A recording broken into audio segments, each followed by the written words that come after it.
decision. They were all getting ready to at least receive some royalties because that's the biggest part now. I mean, the lands have been taken. This has been hundreds of years. Uh, but the issue with the Spanish land grants is the minerals were given in perpetuity. The laws of Texas, they've tried to change them to say that you can't do that. The problem that they have is that these were Spanish land grants. I mean, it was a sovereign king that gave these lands, and they're treated differently. Otherwise, they wouldn't even have been mentioned in the treaties. And we're different from what happened in New Mexico and all the other states that were bought. This was actually a war. I mean, the Republic of Texas only had down to Nueces. I mean, they tried to take the rest, but they couldn't. It wasn't until America came and took the rest that it defined the border, and And is that that's why it affected them. and up to the Nueces River? That's why we have a, I guess, is there a historical marker about General Zachary Taylor? Is that He was tied stationed in with here and that? then went to Brownsville. And In then went fact, to when he Brownsville. went, many of the people had to sell, they sold their land because they were sending advances to the people down there that they better get out. They better sell while they can because they were going to take their land. So many did. In the case of Cortina, who probably some, if you look him up now in the history you're going to see now, you think he's a traitor or a bandit because they don't give you how he got to that point, how he ended up fighting the government, how his parents' family, and this is initially after everything happened to him, that they started trying to take their land, and they had hundreds of thousands of acres that eventually got moved out of there, and Stillman did part of that. I hesitate to mention all the. There's many big names that have large land holdings. The, you've, I guess there's probably been several court cases. The one that Renee mentioned was, the one with the Bailly family and the Kennedy Foundation. How far has that gone in court, or has it gone? The state Supreme Court, the ADR, which is Asociación de los Reclamantes, also based out of the Valley, they went to the United States Supreme Court. And there it was a statute of limitations issue, which there's still time. The clock is still ticking. Again, in that case, the interesting thing is when you read the judgment, it's funny that as you read it, it's talking about the people that are fighting for this as if they were Mexicans, not recognizing that these are Americans fighting for their human rights, their civil rights, the right to own the property, to get it back, something that belonged to them that was taken unjustly. Because as we all are taught, I mean, a state can only go so far in changing any treaty that a federal government has made. I mean, and yet the federal government allowed this to happen, allowed the state to circumvent the treaties that gave these people protections, allowed them to be preyed upon by everybody because they had no way to protect themselves. They had lost, and even though these people fought for it, I mean, I'm not going to say everybody down there, but I mean, in 1812, the first flag that flew over Texas that you don't ever hear about in the Six Flags, I mean, they had taken a large swath of Texas, Gutierrez and McGee, the expedition. That was the green flag. That flew over Texas. You never heard about that until just recently, and it's coming out. So there were many people, they did not believe in what Santana had done to the Mexican Constitution, and they wanted to live as Americans, as free, once they saw that coming. They couldn't do it under Mexico. And if you'll notice, if you go back and you look, there was probably 8,000 Tejanos before all that happened. By the time it was over, there was like 3,500, so many had been killed. But of course, it's only a massacre when the Texians were killed.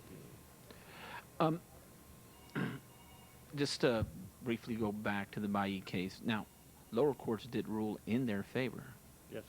and so it was later on appeal that it was actually overturned. So they did have standing. I mean, legitimate claim, Yes. and in ruling in their favor.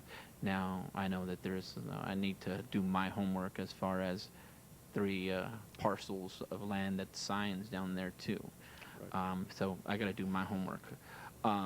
Why is it important? People would say, okay, so it happened. Move on. Well, it's good to teach your children their heritage, first off. Second off, if there is something that's there, everyone is entitled to it and they should get it. I mean, and there is a lot of drilling. I mean, the oil companies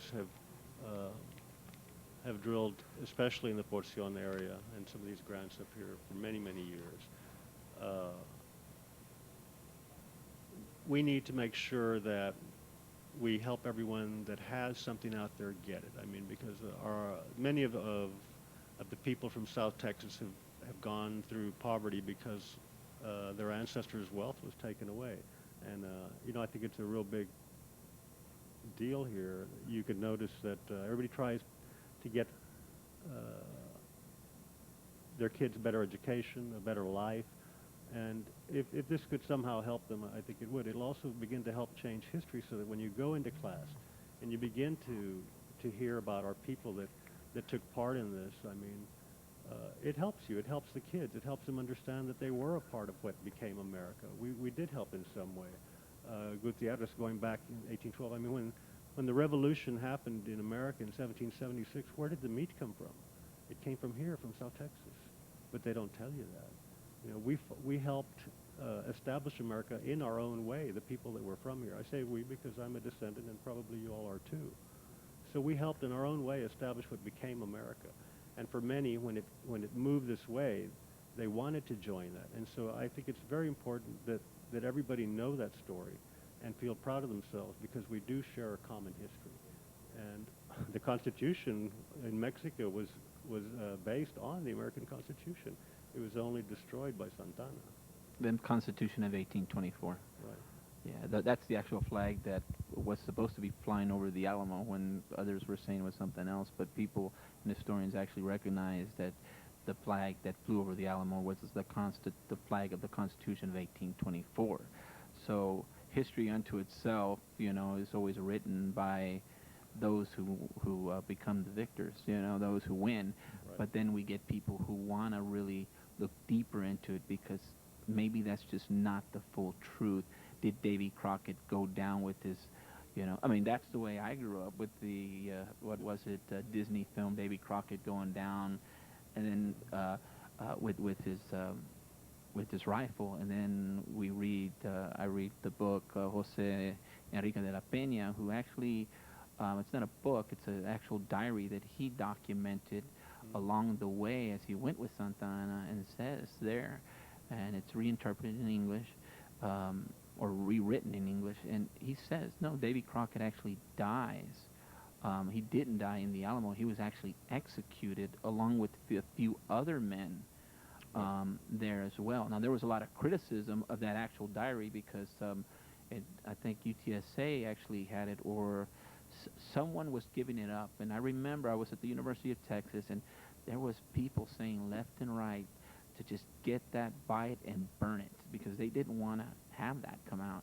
I'm glad that some pretty wealthy people actually bought it, donated to the University of Texas, and it's in Spanish. So now people could actually go over there. And when you really read the book itself, he's actually very critical of Santana. He's not trying to, try to be very biased. I mean, he's critical of the Texans for what they actually did as well, but I mean, he didn't think that Santana needed to go and kill Davy Crockett the way that he did and some of the stuff. I mean, he talks about their errors. But when we look at it today,